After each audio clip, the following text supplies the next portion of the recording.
Bonjour à tous, aujourd'hui on n'a pas le temps parce qu'il fait beaucoup trop chaud.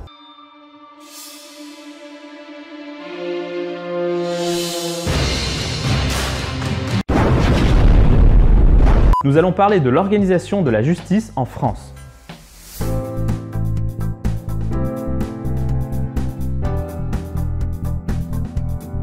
En France, on a eu la bonne idée de distinguer l'ordre judiciaire de l'ordre administratif. L'ordre judiciaire comprend les juridictions civiles et pénales, alors que l'ordre administratif comprend les juridictions administratives.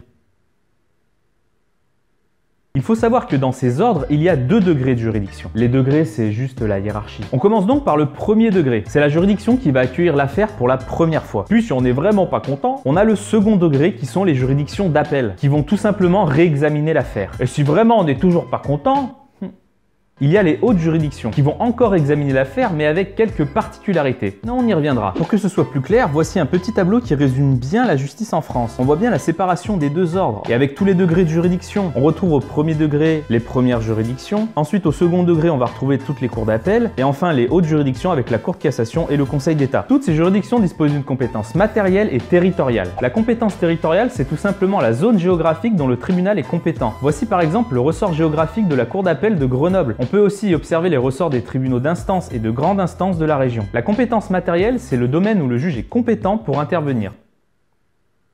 Par exemple, le tribunal d'instance est compétent pour les litiges d'un montant n'excédant pas 10 000 €. Si c'est plus, c'est alors le tribunal de grande instance qui est compétent. Après, il y a des spécificités. Par exemple, les litiges concernant les divorces, les successions ou encore l'immobilier se retrouvent automatiquement au tribunal de grande instance et ce, peu importe le montant. Pareil pour le tribunal d'instance qui est compétent pour les litiges liés à la consommation et les conflits de voisinage par exemple. Ça se passe de la même façon pour les juridictions pénales. Elles ont une compétence matérielle et territoriale. Par exemple, le tribunal de police est compétent pour les contraventions. Les tribunaux correctionnels vont être compétents pour les délits comme le vol ou l'escroquerie et les cours d'assises pour les crimes comme le meurtre ou encore le viol. Il faut savoir qu'il y a des juridictions spécialisées dans ces ordres. Par exemple, le Conseil des prud'hommes est compétent pour tous les litiges liés au travail. Le tribunal de commerce pour les contentieux entre commerçants par exemple. Concernant les juridictions administratives, on va y retrouver tous les contentieux liés à notre belle administration française.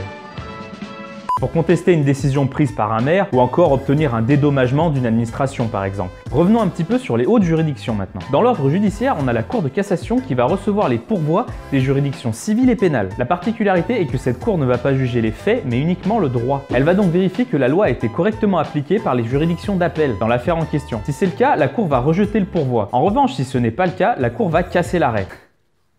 Casser l'arrêt? C'est marrant, non?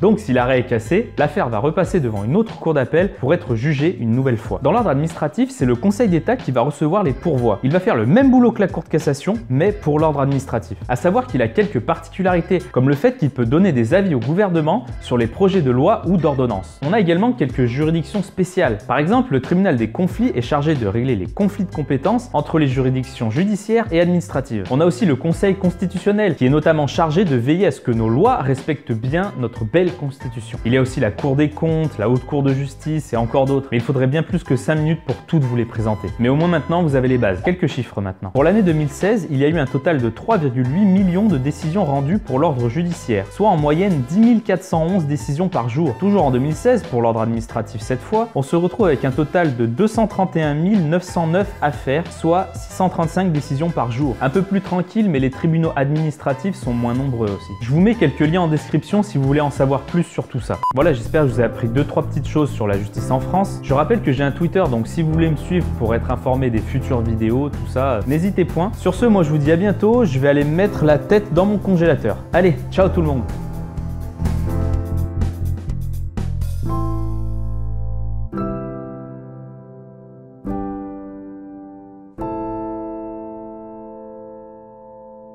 Vous avez les bases. Vous n'avez pas les bases. Vous n'avez pas les bases.